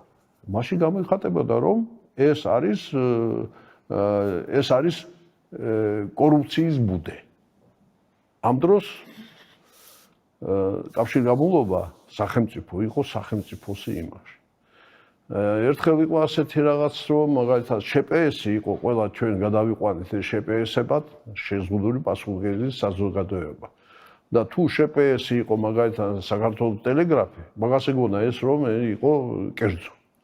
ამ დროს კანონით შპს-ი შეიძლება იყოს როგორც კერძო საკუთრების, ასევე სახელმწიფოსი. სახელმწიფოსის გავაკეთეთ, იმიტომ რომ ნუ მაგალითი მოგიყვანეთ მე, აი კავშირგაბმულობა აქციას შპს-ებად. ამ დროს მთლიანად ყველა შპს იყო სახელმწიფო, თავიდან ბოლომდე ყველაფერი. მე იყო საკადრო საკითხებში, რომელიც მე ჩემთვის მიუღებელი იყო, რომ რაღაცა პოლიტიკური იმით ვინმე დაენიშნა. მოგთხოვათ მოადგილის დანიშნა? კი. ვისი თხოვდა და რა არგუმენტი? არ აქვს ამას ახლა მნიშვნელობა, ის ერთი ვინც იყო, მაგით ცოცხალი არ არის. რა არგუმენტით ითხოვდა? არაფერი, აი ჩვენ უნდა ყავდეს იქ. აი რა არგუმენტი რო ყოფილიყო. შევარდნაძეს რა პოზიცია ქონდა ამაზე? ის გაჩვენებული იყო. ის ყოფილა შემთხვევა, რომ მე მივცულ ვარ და მითხრა, ნუ დამეხმარე. აი ასეთი რაღაცა უნდათ რა და ეს არ არის მიღებული. აი ეს არ არის ქვეყნის ინტერესებში, ეს რაღაცა იყო. და ამ შემთხვევაში იცით რა, ის პოლიტიკოსი იყო ძალიან დიდი იმითი და არაფერს არ იტყოდა, არც დაელაპარაკებოდა იმათ. მაგრამ ჩემთვის უკვე პატარა შვება იყო, რომ მე პრეზიდენტს მოვახსენე და პასუხი არ გამცა, მაგრამ რაღაც შინაგანად ის მეთანხმებოდა იმაში და არგუმენტაცია არ ქონდა, არა, შენ უნდა გააკეთო ეს, ან და ეს ასე, ისინი სწორია, არა. თუ ის მე არ მეტყოდა, რომ ისინი სწორია, ესე იგი მე სწორი ვარ. და მე შემიძლია დავდგე ამ იმაზე. ამიტომ იყო სამჯერ წარმოადგინა მე მართლაც რომ არავინ არ მყავდა მე ჩემი ვალეჩი კიდე გეუბნებით მე აქ არ მისწავლე კაცშვილს მე არ მაგრამ მე ვიქცოდი ჩემი საქმე და ის გუნდი რომელიც იყო ახლა ის გუნდი ერთ-ერთი ნარჩევი იყო 33,000 კაცი მუშაობდა კავშირგაბმულობაში და იქიდან შეიძლება აღმოერჩია დიდი წვლილი მიუძღვის პოლიტექნიკურ ინსტიტუტს იქაურ მეცნიერებსა და რომელიც მე მაშინათვე ამოვიყვენა გვერდში და ჩემს გვერდით იყვნენ სულ ბოლომდე. კავშირგაბმულობის მინისტრობიდან რატომ მიდიხართ? და რატო გადაწყვიტეთ რომ პოლიტიკაში როგორც პარლამენტის წევრი შებრუნებულიყავით? პარლამენტის მინისტრობიდან მე წავედი შევარდნაძის თხოვნით. რა პრეტენზია შეიძლება ქონოდა? არაფერ პრეტენზია არ ქონდა მაგას. მე მთხოვა თვითონ დაწერე განცხადება. ერთ წელიწადში შეიცვლება და შენ კვლავ ერთად ჩვენ ვიქნებით. რატომ უწია მას ამის თქმა თქვენთვის? მიზეზი რა გგონიათ? მე ყველაფერი ვიცი ეგ მიზეზი, მაგრამ ეხ არ არის საინტერესო ეს იმათი საქმეა და მე უბრალოდ ვასრულებდი ჩვენს მოვალეობას და მაშინ როდესაც ადამიანმა რომელმაც მე წარმადგინა მინისტრმა მთხოვა თვითონ დაწერე განცხადება ყოველგვარი მის გარეშე მე იმ წუთში დავწერე განცხადება. შემდეგ უკვე პარლამენტის წევრობისთვის იბრძვით დიახ. ჩვენს მშობლიურ რაიონ მარტვილში. დიახ. როგორ ტარდება მარტვილში საარჩევნო კამპანია იმ დროს და რითი განსხვავდება ის თანამედროვე კამპანიისგან? დიდად განსხვავდება. მაშინ არ იყო იქ ადამიანები გულიდასრულით აძლევდნენ იმას, ვისაც ისინი თვლიდნენ. მე მას მხედველობაში აი 99 მარტვილი მას მხედველობაში. შეიძლება სხვა რაიონებში ხა ბონისი აიღო და ისა იქ სხვა გარემოება იყო და იქ აბსოლუტურად იყო გულწრფელი. ის ხალხი იყო გულწრფელი. როდესაც მე ერთი წლის შემდეგ კვლავ ვიყარე კენჭი და გავიმარჯვე დიდი ანგარიშით, ესე იგი მე დამხვდა ათასობით კაცი, ალბათ 6000 კაცი იყო მარტვილის ცენტრში წვიმიან დღეს. თქვენ მაშინ რომელი პარტიიდან იყრეთ კენჭს მარტვილში? ლეიბორისტული პარტიიდან თუ დამოუკიდებელი კანდიდატი ხართ? მე ლეიბორისტული პარტიის წევრი ვიყავი, მაგრამ იქ როგორც ლეიბორისტული პარტიის წარდგინებით არ ყოფილა, მე ვიყავი როგორც ინდივიდუალური ფიზიკური პირი. ლეიბორისტულ პარტიასთან თქვენი კავშირი როგორ იწყება? რა მოგხიბლათ ბატონ შალვაში, ასე რომ ლეიბორისტული პარტია აირჩიეთ? არა, საქმე იმაშია, რომ ზუსტად იმ პერიოდში, როდესაც ეს მოხდა, ისინი ჩემთან გამოვიდნენ, იქ ბევრს ვიცნობდი მე, იმიტომ რომ მეც დაჩაგრული ვიყავი და ისინი თვლიდნენ თავიანთ თავს დაჩაგრული. აი ჩვენი ის დაემთხვა ერთმანეთს. ლეიბორისტულ პარტიაში. ლეიბორისტულ პარტიაში. ამის შემდეგ მე ვიყავი იქ საორგანიზაციო მდივანი და უნდა გითხრათ, რომ მე რაღაცა წვლილი მიმიძღვის, რომ ლეიბორისტულმა პარტიამ მაშინ ქალაქის არჩევნებში მოიგო. მანამდე თქვენ 99 წელს იყარეთ კენჭი, მაგრამ დეპუტატი 1 წლის განმავლობაში ვერ გახდით. ეს რა მოხდა მაშინ? მე მაშინ ბავშვი ვიყავი, მახსოვს რომ რაღაც პრობლემა მოხდა. არა, პრობლემა არაფერი უცნაური არ იყო. 99-ში, როდესაც მე გავიმარჯვე მაჟორიტარულად იქ, გააუქმეს ეს შედეგები. 99-ში? არგუმენტი რა იყო? არ ქონდა არგუმენტი.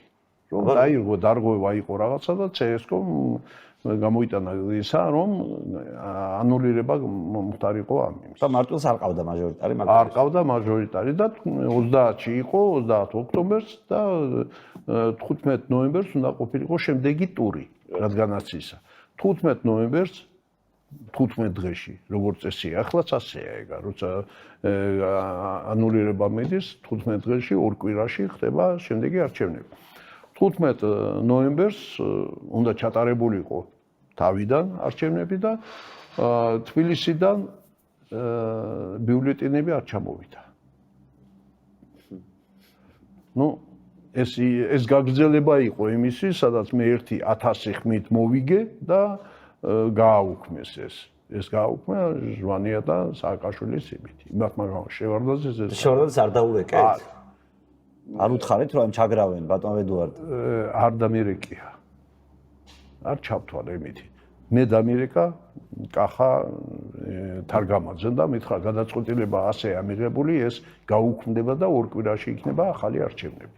და ორ კვირაში რო გავიდა ორი კვირა არ მოიკითხეთ რა ხდება ჩემს არჩევნებს. არა, ორი კვირა როგორც გავიკრე, მაშინაც აზრის სისხლის სამართლის საქმე ჩემზე. და მე წინასწარ გავიგე ეს სანამ მექანიზმი ამუშავდებოდა სისხლის სამართლის საქმიდან, რომ აღიძრება სისხლის სამართლის საქმე, აი დადგენილება ხო მიიღეს 15-ში, 16-ში მიიღეს, 15-ში ხო ჩაიშალა არჩევნები. ბიულეტენი არ ჩამოიტანეს მარტვილში და ანუ ჩაიშალა და ამიტომ ამის შემდეგ არჩევნები იქ მხოლოდ შეიძლებოდა წლის ბოლოს ყოფილიყო. ამიტომ იყო ერთი წლის შემდეგ კვლავ ვიყარე კენჭი და მოვიგე გერმანიიდან. ხო და ამ დროს საქმე ვინ აღძრა?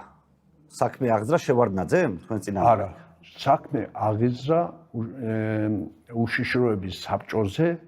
უშიშროების საბჭო არ ერქნა ამას რაღაც სხვა რაღაცა საბჭო იყო შევარდნაძესთან. 15-ში ხომ იყო მეორე ტური ყოფილიყო. მეორე ტური ყველგან იყო რაღაცეები სხვადასხვა იმაში და იმის შედეგებს იხილავდნენ. და იმ შედეგების გახსნას ჩათვალეს რომ აქ მიუხედავად იმისა ბიულეტენები ჩვენ არ ჩავიტანეთ, იქ იყო დარღვევები და ეს უნდა გამოვიძიოთ. და დაევალა შინაგან საქმეთა საარჩევნო დარღვევას გედავებიან თუ რამ კორუფციულ საარჩევნო დარღვევას და უფრო მეც გეტყვით ახლა.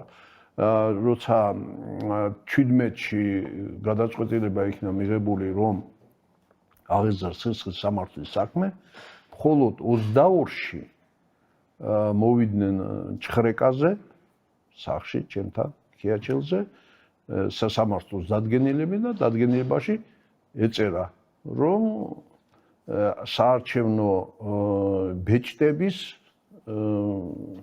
არის თუ არა სახში, ყალბი ბეჭდები. და გაგჩხრიკეს? ხო, გაჩხრიკეს ისა და ნუ ახლა იპოვეს რამე თუ არ იპოვეს? რას იპოვიდნენ ახლა როგორ იპოვიდნენ?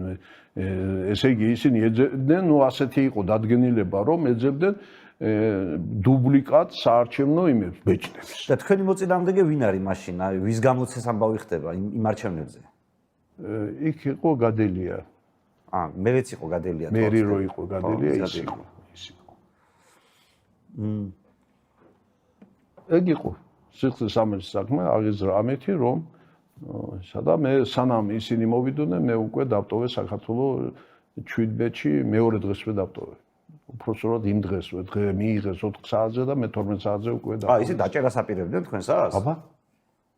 ანუ შევარდნაძე ასე გებძოდათ, რომ თქვენი დაჭერა ის არ მებძოდა, მაგრამ ის იმათ მოთხოვნას ასრულებდა.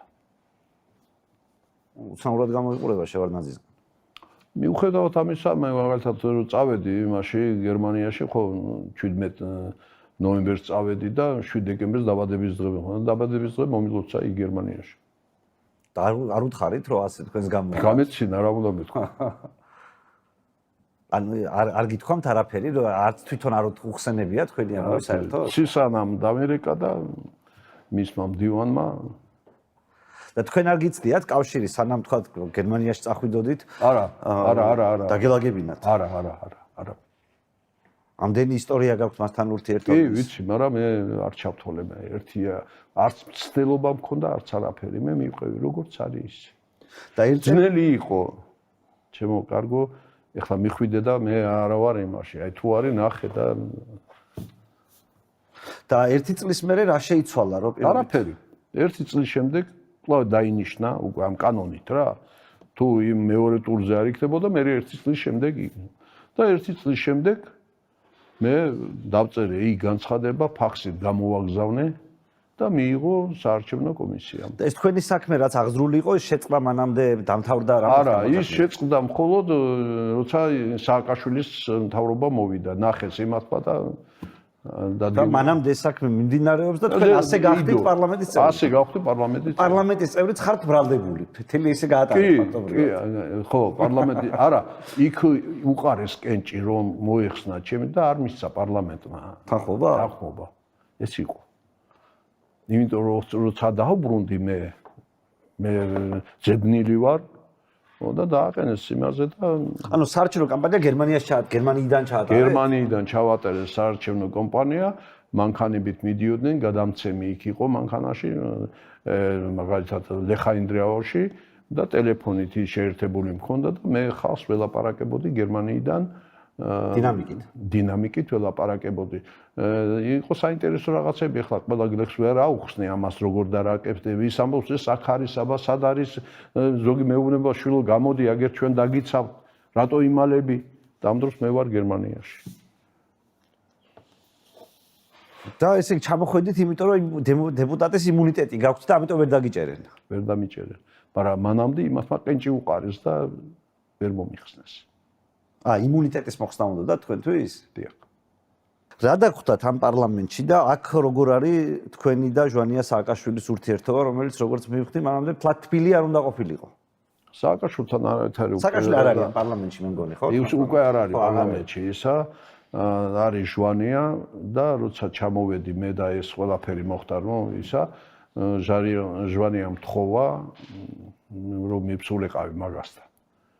ამის შემდეგ, ამ ყველაფრის შემდეგ, ისე დამელაპარაკა რომ თითქოს და ჩვენ შორის არაფერი ცუდი არასდროს არ ყოფილიყო. მე რა თქმა უნდა არაფერი არ მithქვამს და უთხარი რომ მე გავაგრძელებ ისე როგორც მე ვხედავ და სიმართლეს ასეა, ასე ვიტყვი, ისე ვიტყვი ყველაფერი. რა უნდა და ამითი უნდა და ვერ გეტყვი რა უნდა და, მაგრამ იმან ჩათვალა რომ ამითი მომილოცა რა, რომ მე გავიარე ყველა ეს ეტაპი, რომელიც მათ მიერ იყო დაგეგმილი და განხორციელებული. შალვა ნათელაშვილი რა შვება ამ დროს? საკმაოდ ხვავრიანი კაცია შალვა და მისი პარტიის წევრს რო ასე ჩაგრავენ ამაზე, შალვას რა პასუხს ცემენ ან შალვა რას აკეთებს? შალვას თავისი ის აქვს, როგორც მაშინ ეხლაც ის მე რო ჩამოვიდი, ის კი არ ჩამოსულა იქ, არ შეხვედრია მე იმაში და მე მეკითხები რატო არ მოვიდა შალვა საზღვარზე იქ და მოვიდა მეჭიაური ცხონებული თამაზი ის დამხვდა. შალვას პარტიაში იყო ეგეც? ისიც იყო, როგორ იყო, იცი, იქ ასეთი არ იყო მაშინ ეს პარტიაში ვარ, პარტიის ბილეთი რაღაცები, ის იყო, წარმომადგენელივით მათი. გააჩნდა იქ დუშეთი და იქიდან ურთიერთობები ჰქონდათ. ადგილობრივ არჩევნებში თქვენი პარტია, შალვა ნათელაშვილი ამ შემთხვევაში, წარმატებას აღწევს. ყველაფერი გავაკეთე. ისევე როგორც წარმატებას აღწევს გაუქმებულ არჩევნებში ვარდების რევოლუციის წინ. დიახ. თვითონაც მითხრა ამის შესახებ. თქვენი წვლილი რა არის ამაში? ამ წარმატებებში. ეხლა მე კი ვიცი საით მიყავ თქვენ ეს კითხვა, მაგრამ მე ვიყავი საორგანიზაციო მდივანი და იქ იყო თავმჯდომარე და საორგანიზაციო მდივანი. სხვა თანამდებობები იყო პოლიტ საბჭოს წევრები. და ორგანიზაციულ ნაწილში რაც ეხება არჩევნებში მონაწილეობას, აბსოლუტურად ყველაფერი ჩემთან გროვდებოდა ეს კოორდინატორები, რაიონის მთავარი კოორდინატორები, აბსოლუტურად ყველა კომისიის წევრები, დამკვირვებლები, ხოლო მე ვიყავი ამაში თლიანად და ამაში რა თქმა უნდა მე მეხმარებოდა ის ხალხი რომელიც კავშირგაბმულობაში იყვნენ და მე მიცნობდნენ და საკმაოდ ყველა რაიონში მე მყავდა გუნდი ყველა რაიონში მყავდა გუნდი რომელიც მე მხარს მიჭერდა და გვერდში მედგა მე მადლობა მინდა მათ უთხრათ აქ არავითარი ის არ იყო აქ იყო ხედვა მე ასე ვხედავ ეს მიმაჩნია სწორია და ამან განაპირობა ის რომ 27 კაცი ჩვენ გავიყვანეთ იმაში და ეს იყო ძალიან დიდი. ეს საკრებულოში თუ პარლამენტში? პარლამენტში. და საკრებულოში ჩვენ ვიყავით 17-16 იყო ნაცები და 12 იყო ისინი ახლები და ასე შემდეგ. მე ბატონ შალვა ნათელაშვილი მყავდა სტუმრად რამდენიმე კვირის წინ ჩემს გადაცემაში და მას დაუსვი მოგიკითხავს გუშინ მაგან. მომიკითხა? კი, თქვენ. ერთ გადაცემაში. არ მომისმენია. ბატონმა შალვა მე როცა ჩემს კითხვაზე, რაც გავრცელებულ ჭორებს ეძღვნებოდა, რომ შალვა ნათელაშვილი გაურიგდა მიხეილ სააკაშვილს და დაუთმო საკრებულოს ადგილი. მან მიპასუხა, რომ ჩემი მე არ დამითმია ადგილი, მე არც ფული ამიღია ამაში, ჩემი თანაგუნდელები მოისყიდა სააკაშვილმა და ჟვანიამ და იმ ხალხმა, ამიტომ მე სხვა გზა არ მქონდა. და ფაქტობრივად გუნდი რო არ დამეშალა, პარტია რო არ დამეშალა, მხარი დაუჭირა, ავიტანე სააკაშვილის საკრებულოს თავმჯდომარეობა.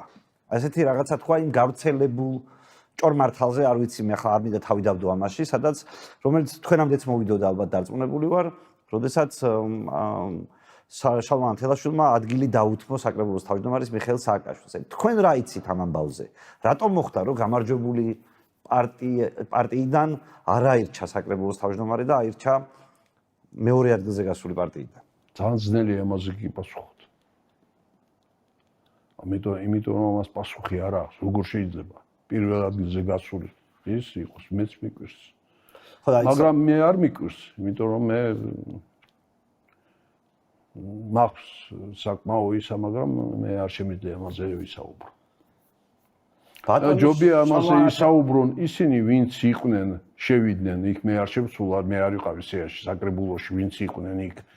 და რატო გადავიდნენ, თუ გადავიდნენ, აი მათმა ყველაფერი კარგად იციან, ალბათ კარგი იქნებოდა იმათ დაელაპარაკოთ, მაგრამ მე ჩემი ხედვა მაქვს და ამიტომ მე ამას დავიტოვებ. ასეთი ალოგიკურია თანხმებით ამაში, როგორ მაშინ სხვანაირად დავსვამ შეკითხვას. თქვენთვის დამაჯერებელია ბატონი შალვას არგუმენტი მასთან დაკავშირებით, რომ თვითონ სხვა გზა არ ქონდა და მისი თანაგუნდელები სხვებმა გადაიბირა. ამიტომ პარტიის არ დაშლისთვის მან ეს თავიდან აირიდა, თუ თვითონ იყო თანამონაწილე ამ პროცესის, თქვენი დაკვირვებით. ყველაფერი მოდის თავმჯდომარიდან. ესე იქ საბღაც სულდა დაგეგმა მან ეს რო ასე აერია მაგას თუ არა. კარგად და რო და მაშინ იტყოდნენ სწორი იყო შალვა. კაი, მაშინ ესე დავსვამ, პროფესიულად დავსვამ შეკითხვას. თქვენი აზრით ეს იყო გაუფრთხილებლობა შალვა ნათელაშვილის თუ განზრახი ქმედება? არავითარი გაუფრთხილებობა ამაში არ არის. გარიგების ის არის ნაწილი. სულსად ამან განაპირობა ჩემი წასვლა იქიდან. თქვენ ამ პერიოდიდან საკმაოდ გვიან მიდიხართ. ერთი წელი ვიყავით. წელი კი არა, სადღაც 6 თვე არჩევნების შემდეგ.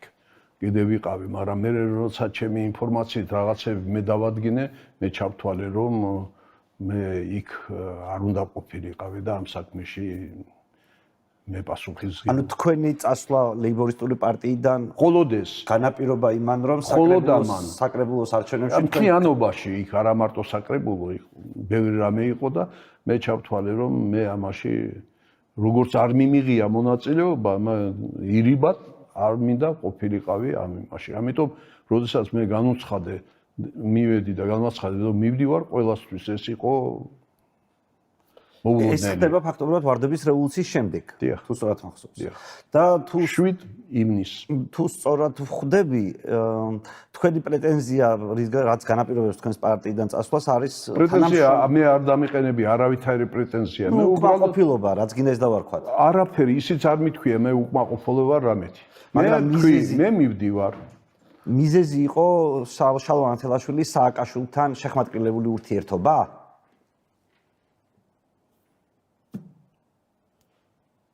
ნუ, ყველაფერი ერთად. მათ შორის ესეც. ყველაფერი ერთად. ახალმოსული სააკაშვილი რატო გიცხადებთ ბრძოლას? მე მახსოვს, რომ თქვენ ისე მოგიწიათ წასვლა ქვეყნიდან რაღაც მომენტში. არა, სულ აქ იყავით სააკაშვილის. მე არ ყოფილა ჩვენ ისეთი დაპირისპირება, რომ ესე იგი ის რომ მოვიდა, იმან თავისი გაინაღდა. მაგან იცოდა მე ვიცი. თქვენ პარლამენტის წევრი იყავით ამ დროს, როცა მიშა მოდის და კი. როგორც პროპორციული სიით შესული ლეიბორისტული პარტია. როცა ის აირჩიეს, მე უკვე არ ვიყავი პარლამენტის წევრი. არა, ვარდების რევოლუციის გაუქმებულ არჩევნებში, სადაც პროპორციული ის გაუქმდა, თქვენ იყავით პარლამენტის წევრი ლეიბორისტული პარტიიდან. დიახ. და არ იყავი იმითი მაჟორიტარული იმით. არა, და დამთავრდა ის. ის დამთავრდა კი პირველი, მაგრამ შემდეგ ახალ არჩევნებში მაჟორიტარები დატოვეს და პარტიული სიით გაუქმეს. ხო და თქვენ იყავით პარტიული სიით. მე ვიყავი პარტიული სიით. ამიტომ თქვენი ის მანდატი გაუქმეს. ხო, მანდატები გაუქმეს ჩვენ.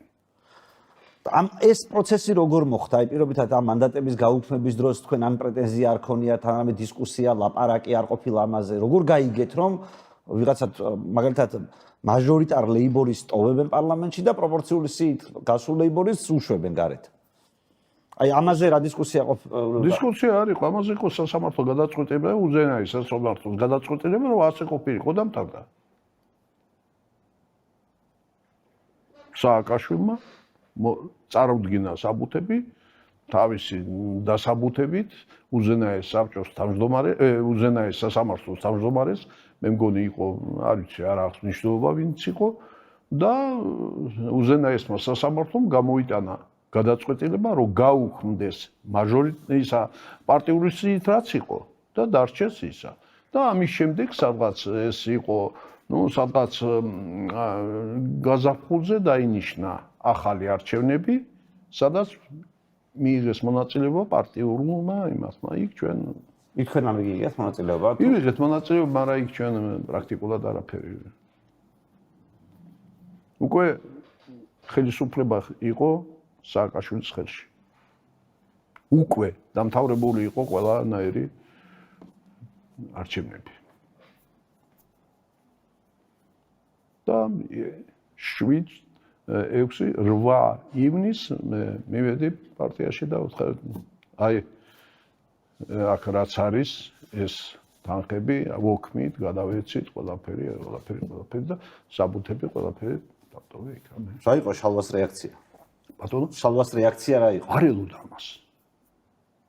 იმიტომ რომ 2 დღის უკან ჩემთან იყო ქორწილში, მე იმისი ჩემი ქალიშვილის ქორწილში. მეუღლესთან ერთად.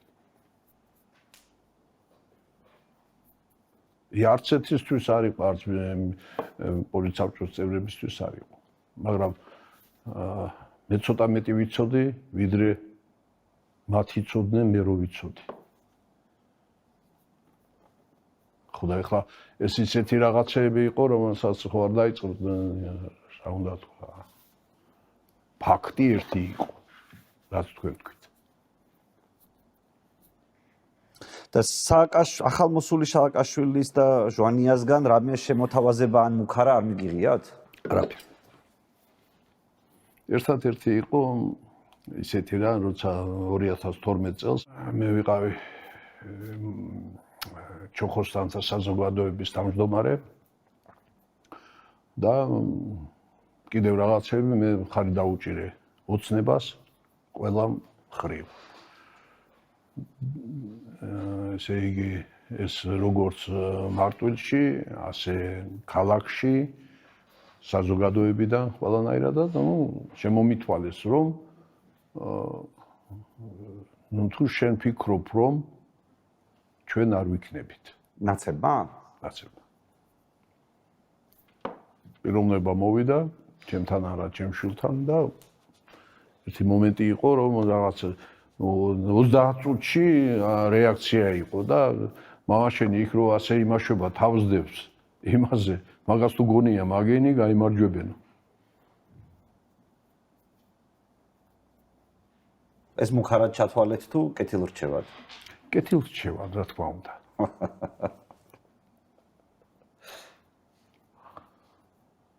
ძალიან დიდი მადლობა საინტერესო საუბრისთვის. რამე ხო არ არის ისეთი, რომელზედაც მე შეკითხვა გამომრჩა, ან თქვენი აზრით საინტერესო იქნება რომ ამ გადაცემაში იყოს?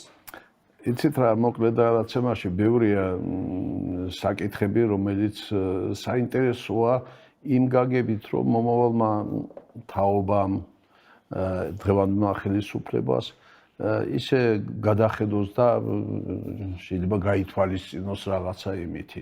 ყველაფერი ჩვენ რაღაცას თუ ვაკეთებთ, გვინდა რომ მომავალმა ეს გაითვალისწინოს და ის შეცდომები რაც იყო არ მე ვეცდადე ყველანაირად რომ მე ჩემზე არაფერი მე ფაქტები, მხოლოდ ფაქტებზე ვისაუბრე.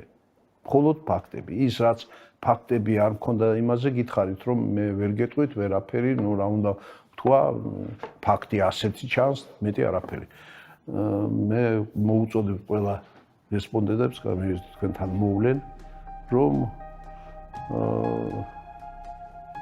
გულწრფელად ვილაპარაკოთ ყველაფერს. ან სიმართლეს ან არ ვილაპარაკოთ, აი ეს მე ვთქვი, ან არ ვილაპარაკოთ, აი ვინმე ხო არ იმას შენ ხო არ აღჭობ რაღაცა, თქვი და ისე, არა, თქვი ასე და ეს. ეხლა უყურებ ამ იმას დებატებს, რომელიც მიმდინარეობს. კარგი იქნებოდა რომ დებატები რისთვის არის საჭირო დებატები? იმისთვის რომ რაღაცა გავითვალისწინოთ და უკეთესი მომავალი გქონდეს, ხო ასეა? და აქ ამისთვის არის ეს. ხოდა ეს გავაკეთოთ. დიდი მადლობა წარმატებებს გისურვებთ. იცოცხლე.